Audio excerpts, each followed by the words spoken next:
नमस्कार, आप देख रहे हैं दूरदर्शन किसान कार्यक्रम कृषि दर्शन में आप सभी का स्वागत है। मैं हूं ज्योत्सना टंडन। कृषि दर्शन एक ऐसा कार्यक्रम है जिसमें हम आपको कृषि जगत से जुड़ी तमाम जानकारियां देते हैं अपने 3 सेगमेंट्स के जरिए, जो कि है विज्ञान और किसान, कृषि स्टार्टअप और फार्मिंग इंडिया। इन तीनों ही सेगमेंट्स में होती हैं कुछ ऐसी खास जानकारियां जो कि आपके लिए काफ़ी लाभदायक साबित हो सकती हैं। कोरोना काल के इस समय में जहां हमारे किसान और खेतीहर मजदूर हर संभव प्रयास कर रहे हैं कि हमारे घरों तक भोजन समय पर पहुंच सके, ठीक उसी तरह हमारा भी ये प्रयास रहता है कि समय से पहले कृषि संबंधित तमाम जानकारियां आप तक पहुंचा सकें। तो आइए अपने आज के कृषि दर्शन कार्यक्रम की शुरुआत करते हैं।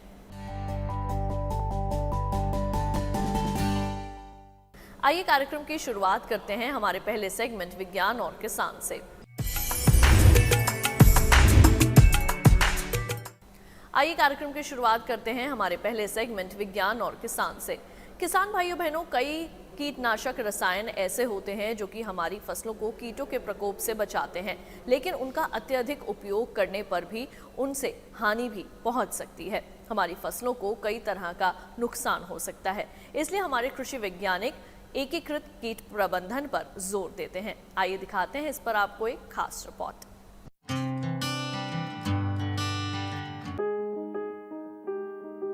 बाजार में तरह तरह के कीटनाशक मौजूद है। इसके बावजूद कीटों से पूरी तरह या दीर्घकालिक छुटकारा नहीं पाया जा सका है, बल्कि कीटों की समस्या साल दर साल बढ़ती ही जा रही है। यही वजह है कि बहुत से किसान अब इनका अंधाधुंध उपयोग करने लगे हैं। इनका जरूरत से ज्यादा इस्तेमाल हानिकारक कीटों के साथ साथ मित्र कीटों को भी नष्ट कर देता है। इसके अलावा ये मिट्टी और जल प्रदूषण का भी कारण है और उपज की गुणवत्ता को भी नुकसान पहुंचाता है। एकीकृत कीट प्रबंधन इस समस्या का सबसे कारगर समाधान है। ये ऐसा प्रबंधन है जिसमें कीट नियंत्रण के लिए उपलब्ध सभी तकनीक अपनाई जाती है। इन तकनीकों में कम से कम 3 तरह के उपाय शामिल है: सांस्कृतिक, जैविक और रासायनिक। ये उपाय कारगर भी है और किफायती भी। सांस्कृतिक कीट प्रबंधन इसकी पहली और सबसे महत्वपूर्ण कड़ी है और खर्च भी सबसे कम इसी में आता है। सांस्कृतिक प्रबंधन का मतलब है ऐसी फसल चुनना जिसमें रोग और कीटाणु लगने की संभावना कम से कम हो। इसके अलावा उचित समय पर सिंचाई, सही फसल चक्र अपनाना और मित्र कीटों की संख्या बढ़ाना भी सांस्कृतिक उपाय का हिस्सा है। ये ऐसा उपाय है जिसमें अतिरिक्त मेहनत की जरूरत नहीं होती। दूसरी विधि रासायनिक कीट नियंत्रण है। इसमें कीटों, बीमारियों और खरपतवार नियंत्रण के लिए जैविक रूप से सक्रिय रसायनों का उपयोग किया जाता है। बेहतर तकनीक और उपकरणों के इस्तेमाल से भी हम कीटनाशकों के हानिकारक असर को कम कर सकते हैं। मिसाल के तौर पर कीटनाशक छिड़कने के लिए कम बहाव वाली नोजल का उपयोग, अनचाहे कीटों के हमले को रोकना, उपचार का सही समय और उपयोग किए जाने वाले उत्पादों के प्रकार इस विधि के महत्वपूर्ण कारक हैं। वैसे जैव नियंत्रण सबसे उपयोगी विधि है। इसमें कीटों के प्राकृतिक शत्रुओं का इस्तेमाल किया जाता है। मिसाल के तौर पर अल्फा विविल के लिए एनाफिस लूना, गन्ने में जड़ भेदक और प्ररोह भेदक के लिए स्टर्मिनोप्स इन्फरेंस, हर्बिसाइडल उत्पादों या फिर फेरोमोन ट्रैप के अलावा अंतरफसली तकनीक अपनाना भी जैविक उपायों में शामिल है। एकीकृत कीट प्रबंधन से कीटनाशकों के उपयोग में 85% तक कमी हो जाती है। इससे हानिकारक कीटों के हमले कम हो जाते हैं और कीट प्रतिरोध संबंधी समस्याएं भी घट जाती हैं। साथ ही दीर्घकालिक आधार पर कीटों की समस्या से निजात मिल जाती है और फसल पैदावार में स्थिरता और गुणवत्ता आती है।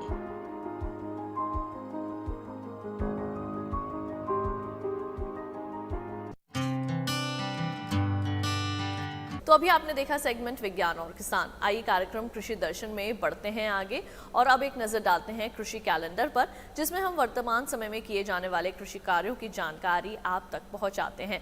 और आज हम आपको जानकारी देने वाले हैं चारा फसलों की बुआई के बारे में। बरसात में ज्वार, मक्का, बाजरा, मकचरी, लोबिया और ग्वार जैसी फसलों की बुआई की जाती है। इनकी बुआई पंक्तियों में करना अधिक उपयुक्त रहता है। ज्वार और लोबिया की बीज दर 40 से 45 किलोग्राम प्रति हेक्टेयर और पंक्ति से पंक्ति की दूरी 25 से 30 सेंटीमीटर उपयुक्त रहती है। मक्का की बीज दर 50 से 60 किलोग्राम प्रति हेक्टेयर और पंक्ति से पंक्ति की दूरी 25 सेंटीमीटर उपयुक्त रहती है। ग्वार और मकचरी की बीज दर 35 से 40 किलोग्राम प्रति हेक्टेयर और पंक्ति से पंक्ति की दूरी 25 सेंटीमीटर उपयुक्त होती है। किसान भाइयों बहनों, अब हमारे देश में कई विदेशी फल सब्जियों की खेती आसानी से की जा सकती है और एक फल है जिसका नाम है कीवी। हमारे कई किसान भाई बहन हैं जो आज के समय में इसकी खेती कर रहे हैं और अच्छा लाभ भी प्राप्त कर रहे हैं। कीवी के अंदर रोग प्रतिरोधक क्षमता होती है जिसके कारण वो हमारी सेहत के लिए भी काफ़ी लाभकारी होता है। तो किस तरह से महत्वपूर्ण फल है कीवी, आइए बताते हैं आपको इस रिपोर्ट के जरिए।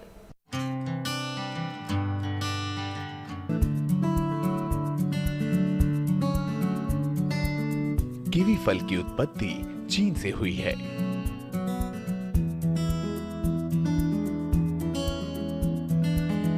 ये चीन के जंगलों में प्राकृतिक रूप से पाया जाता है। लगभग 7 दशक पूर्व में इसकी खेती व्यावसायिक स्तर पर न्यूजीलैंड में शुरू हुई। न्यूजीलैंड के राष्ट्रीय पक्षी के नाम पर ही इसका नाम कीवी रखा गया।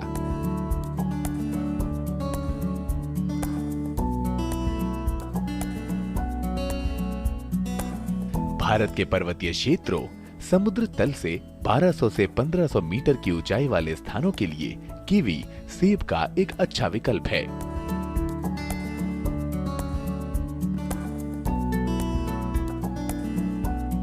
कीवी की खेती के लिए किसी रासायनिक खाद या कीटनाशक की आवश्यकता नहीं पड़ती। अभी तक भारत में कीवी में किसी प्रकार का रोग भी नहीं देखा गया है।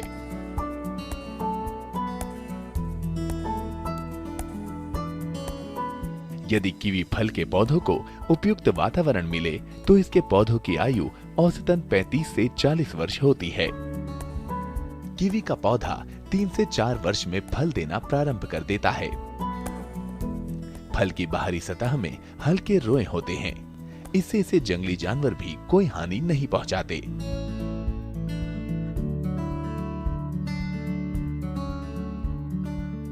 इन रोगों की उपस्थिति के कारण कीवी में फफूंद का संक्रमण भी आसानी से नहीं होता। कीवी फल को लंबे समय तक भंडार करके रखा जा सकता है। सामान्य भंडार कक्षों में 2 से 3 माह और कोल्ड स्टोर में 6 माह तक कीवी खराब नहीं होता। दलहनी फसलें कीवी के पौधों में अनुकूल प्रभाव डालती हैं।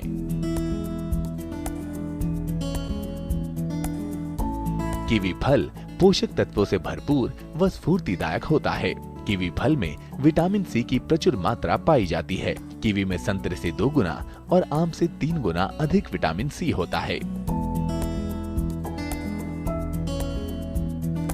विटामिन सी मुख्य रूप से कोलेजन के संश्लेषण के लिए आवश्यक है। कीवी में विटामिन सी के अलावा विटामिन ए, विटामिन ई और विटामिन के की भी प्रचुर मात्रा मिलती है।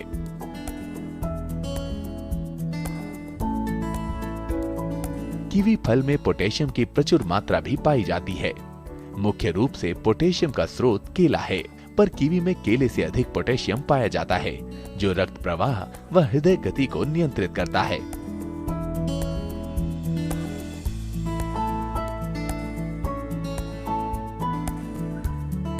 मैंगनीज, मैग्नीशियम और फास्फोरस की भी प्रचुर मात्रा कीवी में पाई जाती है। मैंगनीज तथा फास्फोरस कैल्शियम की भांति हड्डियों को मजबूत करते हैं। इसके सेवन से शरीर में इलेक्ट्रोलाइट का संतुलन बना रहता है। कीवी में पाए जाने वाले पोषक तत्वों के कारण इसे संपूर्ण फल भी कहा जाता है।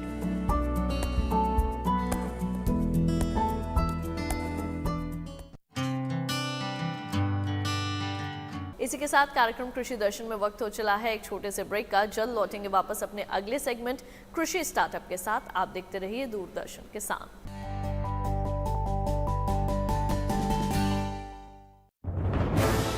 कोरोना वायरस के खतरे से बचते हुए फसल की कटाई, बिक्री, खरीद, नई फसल की जुताई और बुआई सुरक्षित हो सकती है अगर हम लगातार हाथों को साबुन और साफ पानी से नियमित अंतराल पर धोते रहें।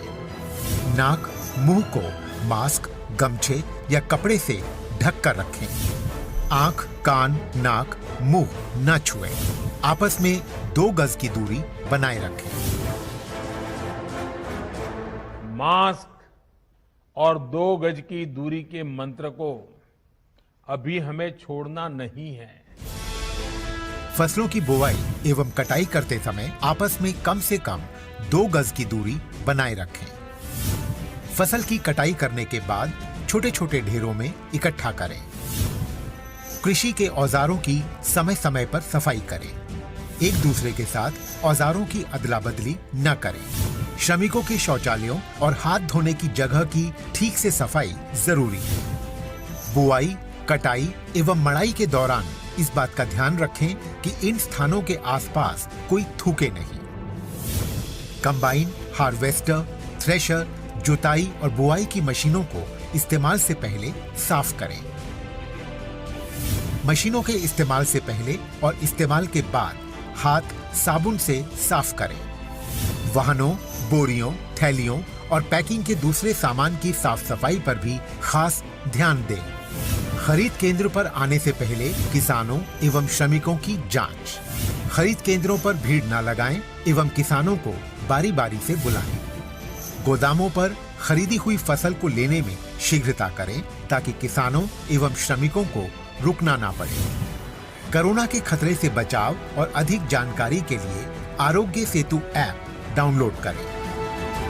देश में खाद्य सुरक्षा के ये सिपाही भोजन की निरंतर उपलब्धता को सुनिश्चित करते हैं। किसान स्वस्थ रहें तभी हम कोरोना वायरस से जीत पाएंगे, आगे बढ़ पाएंगे। किसान सबल, देश प्रबल।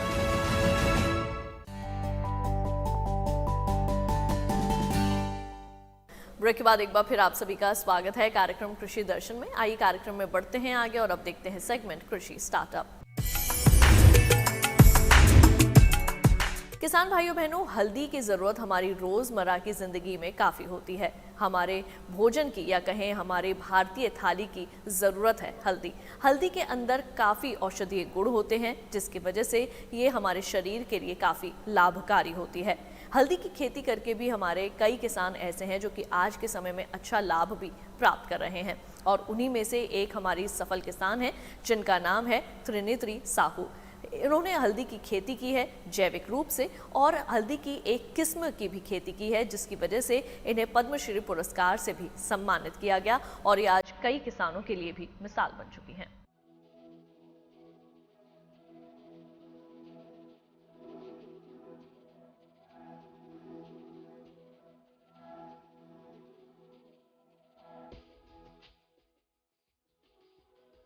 मेघालय जिला पश्चिम जैंतिया हिल्स की रहने वाली आदिवासी महिला किसान त्रिनिति सावो हल्दी की खेती करती हैं और महिला किसानों के समूह से जैविक हल्दी की खेती करवाती हैं। उनकी इस पहल से महिला किसानों की आय 3 गुना तक बढ़ चुकी है। यही कारण है कि इन्हें पद्मश्री पुरस्कार से नवाजा गया है। त्रिनिति ने 25 महिला किसानों के साथ मिलकर मुलियह गांव में स्पाइस बोर्ड की मदद से हल्दी की खेती की शुरुआत की थी। 4 साल के अंदर 800 किसान मिलकर अब लकडोंग किस्म की हल्दी की खेती कर रही हैं। त्रिनिति के संगठन से 100 से ज्यादा स्वयं सहायता समूह की महिलाएं जुड़ी हुई हैं, जो हल्दी की खेती कर रही हैं। जैविक खेती के विकास में अपने काम के लिए 2020 में पद्मश्री से सम्मानित होने वाली सावो ने जैविक खेती के तरीकों के माध्यम से हल्दी के शुद्ध और सबसे शक्तिशाली रूप को विकसित करने के लिए अपने गांव मुलिह मेघालय में लगभग 800 महिलाओं को प्रशिक्षित किया है। लकडोंग हल्दी की कहानी गरीब महिलाओं के एक समूह की कहानी है जो खेती के लिए खुद के लिए एक स्थायी अर्थव्यवस्था बनाने के लिए एक साथ आती हैं। ये महिलाएं जैविक खेती के तरीकों और पर्यावरण के प्रति समर्पण का पालन करती हैं।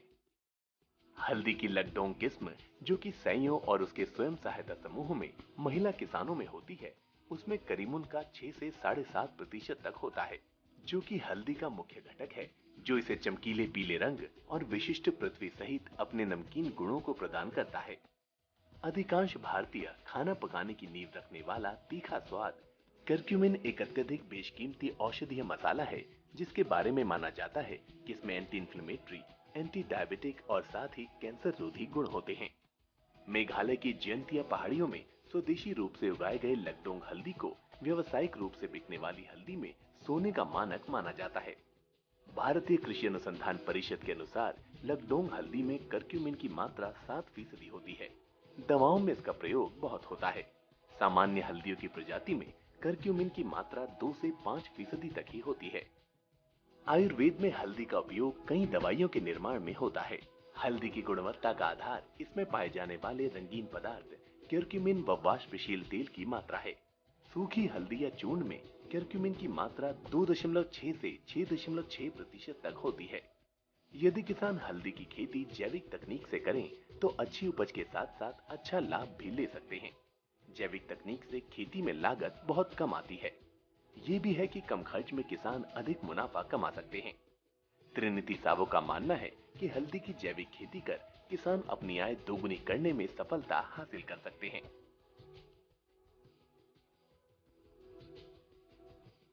कार्यक्रम में वक्त हो चला है एक और छोटे से ब्रेक का। जल्द लौटेंगे वापस अपने अगले सेगमेंट के साथ। आप देखते रहिए दूरदर्शन किसान।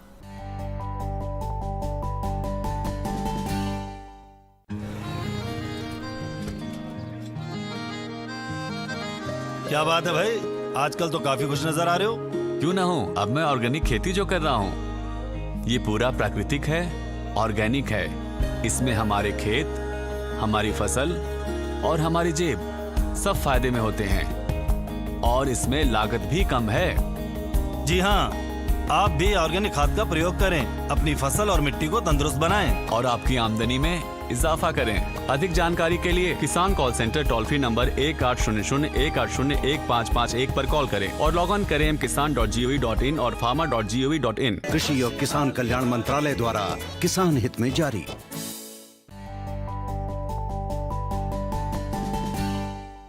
ब्रेक के बाद एक बार फिर आप सभी का स्वागत है कार्यक्रम कृषि दर्शन में। आइए कार्यक्रम में बढ़ते हैं आगे और अब देखते हैं सेगमेंट फार्मिंग इंडिया। किसान भाइयों बहनों, आज एक बहुत ही दिलचस्प जानकारी हम आपको देने वाले हैं।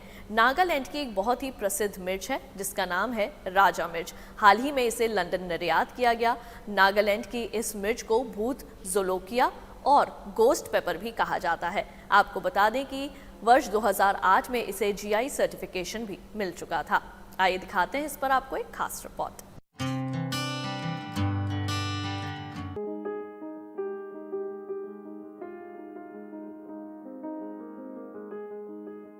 पूर्वोत्तर क्षेत्र के भौगोलिक संकेत यानी जीआई संबंधी उत्पादों के निर्यात को बढ़ावा देने के उद्देश्य से नागालैंड के राजा मिर्च, जिसे किंग चिली भी कहा जाता है, उसकी एक खेप को पहली बार हवाई मार्ग से गुवाहाटी के रास्ते लंदन निर्यात किया गया। किंग चिली की इस खेप को स्कोविल हिट यूनिट्स के आधार पर दुनिया की सबसे तीखी चिली माना जाता है। इस खेप को नागालैंड के पेरेन जिले के एक हिस्से तैनिंग से मंगवाया गया था और उसे गुवाहाटी में इपिडा से सहायता प्राप्त पैक हाउस में पैक किया गया था। नागालैंड की इस मिर्च को भूत जोलोकिया और घोस्ट पेपर भी कहा जाता है। इसे 2008 में जीआई सर्टिफिकेशन मिला था। एपिडा ने नागालैंड राज्य कृषि विपणन बोर्ड के सहयोग से ताजा किंग चिली की निर्यात की पहली खेप का समन्वय किया। एपिडा ने जून और जुलाई 2021 में प्रयोगशाला जांच के लिए इसके नमूने भेजने में NSAMB के साथ समन्वय किया था और जांच के नतीजे उत्साहजनक रहे क्योंकि इसे जैविक तरीके से उगाया जाता है। अत्यधिक खराब होने की इसकी प्रकृति के कारण ताजा किंग चिली का निर्यात एक चुनौती थी। नागालैंड का किंग चिली सोलानेसी परिवार के शिमला मिर्च की प्रजाति से संबंधित है। नागा राजा मिर्च को दुनिया की सबसे तीखी मिर्च माना जाता है और ये SHU के आधार पर दुनिया की सबसे तीखी मिर्च की सूची में शीर्ष 5 में लगातार बनी हुई है।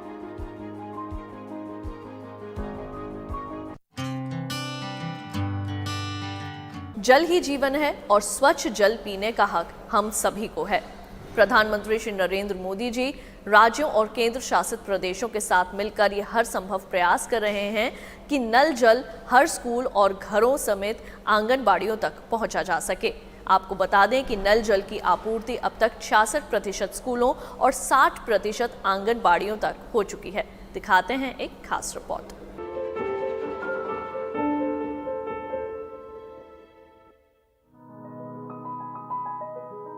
कोविड-19 महामारी को देखते हुए स्कूलों, आंगनबाड़ी केंद्रों और आवासीय स्कूलों में बच्चों को बेहतर स्वास्थ्य देने और स्वच्छ नल जल की आपूर्ति सुनिश्चित करने के लिए एक अभियान चलाया गया था। इस अभियान के शुरू होने के बाद से 10 महीने से भी कम समय में 6,85,000 यानी 66% स्कूलों, 6,80,000 यानी 60% आंगनबाड़ी केंद्रों, 2,36,000 ग्राम पंचायतों और पूरे देश के सामुदायिक स्वास्थ्य केंद्रों में नल जल आपूर्ति की व्यवस्था की गई है। कोविड-19 महामारी और लॉकडाउन के बावजूद आंध्र प्रदेश, गोवा, गुजरात, हरियाणा, हिमाचल प्रदेश, केरल, पंजाब, सिक्किम, तमिलनाडु और केंद्र शासित अंडमान और निकोबार द्वीप समूह में सभी स्कूलों, आवासीय स्कूलों और आंगनबाड़ी केंद्रों में साफ नल जल आपूर्ति की व्यवस्था की गई है। बच्चों को सुरक्षित नल का जल सुनिश्चित करने के लिए 29 सितंबर 2020 को प्रधानमंत्री श्री नरेंद्र मोदी जी ने सभी राज्यों और केंद्र शासित प्रदेशों से अपील की थी कि वे सभी स्कूल और आंगनबाड़ी केंद्र तक प्राथमिकता के आधार पर नल के पानी का कनेक्शन पहुंचाए। प्रधानमंत्री के विजन को साकार करने के लिए 2 अक्टूबर 2020 को देश भर में बच्चों को स्वच्छ पेयजल उपलब्ध कराने के लिए 100 दिनों का अभियान लॉन्च किया गया था। राष्ट्रीय जल जीवन मिशन राज्यों एवं केंद्र शासित प्रदेशों तक पहुंचा ताकि ये सुनिश्चित किया जा सके कि अभियान की अवधि के दौरान सभी स्कूलों, आश्रम शालाओं, आंगनबाड़ी केंद्रों, ग्राम पंचायत भवनों और स्वास्थ्य देखभाल व कल्याण केंद्रों में सुरक्षित पानी उपलब्ध कराने के लिए ग्राम सभाएं बुलाई जाए और प्रस्ताव पारित किए जाए। नल जल आपूर्ति की ये व्यवस्था न केवल बच्चों के बेहतर स्वास्थ्य में योगदान देती है, बल्कि जल जनित रोगों को फैलने से भी रोकती है। अब हमारे किसान भाई बहन केवल खेतों तक ही सीमित नहीं रह गए हैं, बल्कि टेक्नोलॉजी के क्षेत्र में भी काफ़ी आगे बढ़ गए हैं। इसी को देखते हुए सरकार कई तरह की ऐसी ऐप्स लेकर आती है जिसके माध्यम से आप आसानी से घर बैठे अपने मोबाइल पर ही कृषि जगत से जुड़ी तमाम जानकारियां आसानी से हासिल कर सकते हैं। आज हम आपको जानकारी देने वाले हैं मेघदूत मोबाइल ऐप के बारे में, कैसे आप इसे आसानी से डाउनलोड कर सकते हैं और क्या क्या जानकारियाँ इससे प्राप्त कर सकते हैं, बताते हैं आपको।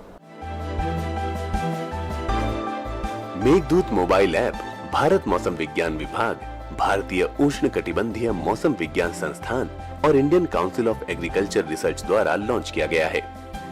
इस ऐप का उद्देश्य किसानों को स्थानीय भाषाओं में स्थान, फसल और पशुधन समेत मौसम आधारित कृषि सलाह प्रदान करना है। इस ऐप पर हर सप्ताह में 2 दिन यानी मंगलवार और शुक्रवार को जानकारी अपडेट की जाती है। मेघदूत ऐप तापमान, वर्षा, आर्द्रता और हवा की गति और दिशा से संबंधित पूर्वानुमान प्रदान करता है। ये ऐप अलग अलग फसलों में कृषि कार्यों की जानकारी से लेकर पशुओं की देखभाल करने तक हर प्रकार की सलाह प्रदान करता है। मेघदूत ऐप पर छवियों, मानचित्रों और चित्रों के रूप में जानकारी प्रदान की जाती है। ये ऐप किसानों को व्हाट्सएप और फेसबुक के जरिए कृषि संबंधी सलाह साझा करने में मदद करता है।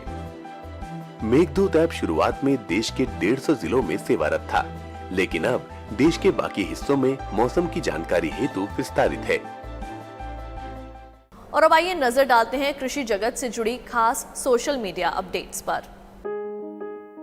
कृषि व्यवसाय को मिल रहा है बढ़ावा। उत्तराखंड से यूएई को निर्यात की गई सब्जियों की पहली खेप। सब्जियों का निर्यात उत्तराखंड में उगाए गए बाजरा की एक खेप के मई 2021 में डेनमार्क को निर्यात किए जाने के बाद हुआ है। तो किसान भाइयों बहनों, उम्मीद करेंगे आज के कृषि दर्शन कार्यक्रम में दी गई जानकारियां आप सभी के जरूर काम आएंगी। अगर आप इस कार्यक्रम को देखना चाहते हैं तो टीवी पर दिखाए जा रहे QR कोड को स्कैन कीजिए या फिर दूरदर्शन किसान के YouTube चैनल पर भी आप कृषि दर्शन कार्यक्रम को देख सकते हैं। कृषि दर्शन आपका अपना कार्यक्रम है। इस कार्यक्रम के लिए अगर आप अपने कोई सुझाव देना चाहते हैं तो आप हमें पत्र लिखिए। हमारा पता है कृषि दर्शन, कमरा नंबर 58, CPC दूरदर्शन, खेलगांव, नई दिल्ली 110049। अगर आप हमें ईमेल करना चाहते हैं तो हमारा ईमेल ID है krishidarshandddk@gmail.com। तो आज के लिए केवल इतना ही। मुझे दीजिए इजाजत। आप सभी अपना रखिए ख्याल। नमस्कार।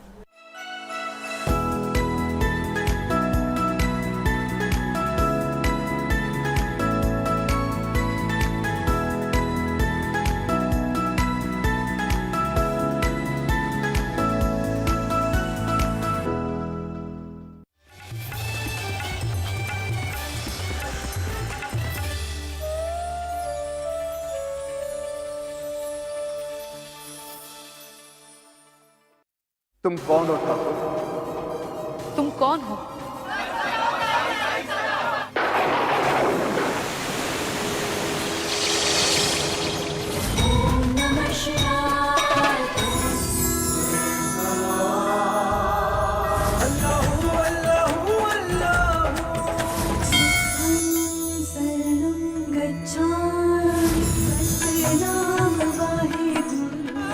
राम जी भला करेंगे।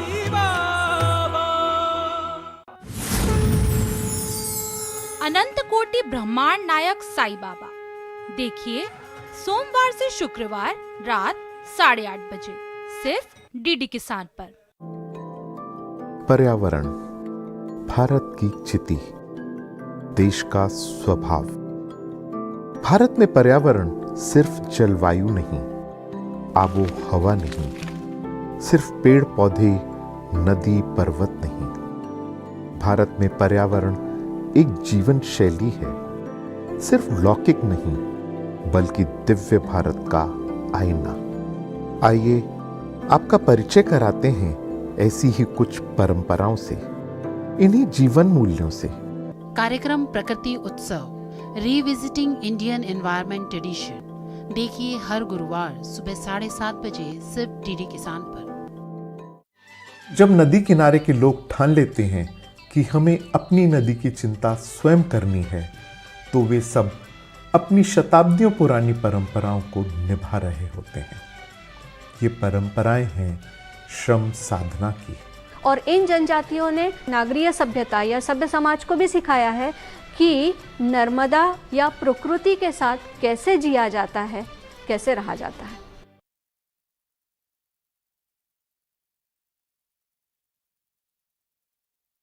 वेलकम टू 100 करोड़ का कवि, जो दिलो दिमाग की बात कविताओं में करते हैं। मैं खाने के बाहर मिले किसी को कुछ सफ़े और कलम दवा, जरूर कोई हारा हुआ आशिक शायर बना होगा। मुझको उजलत कोई नहीं है, पर जब हमारी शादी हो चुकी है तो इस पे जोर क्यों नहीं है? आपके लिए किसी ने शेर कहा है, कितना शरीफ शख्स है पत्नी पे फिदा है, उस पे यह कमाल है कि अपनी पे फिदा है। जो बेजान शब्दों में रंग भरते हैं। बांस की बंसी खोखली सी है, क्यों प्रिय तुमको यह सहचरी है। ऐसे होंगे हमारे साहित्य के महारथी। आज भी जब भी ये पहली बारिश की पहली बूंद मेरी हथेली पर गिरती है ना, तो याद सबसे पहले तुम्हारी ही आती है। हम ढूंढ रहे हैं 100 करोड़ का कवि। देखिए हर रविवार रात 9 बजे डीडी किसान पर।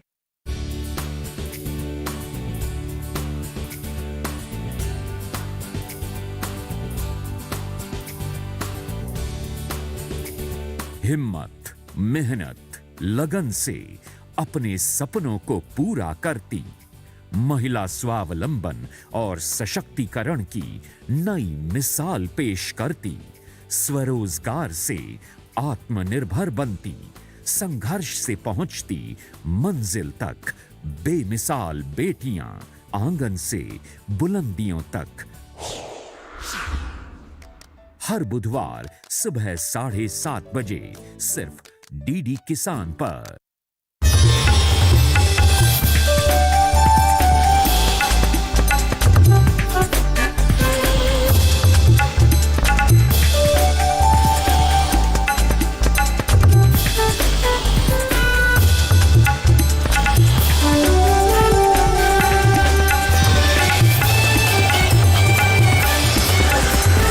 डीडी किसान, बदलते भारत की शान।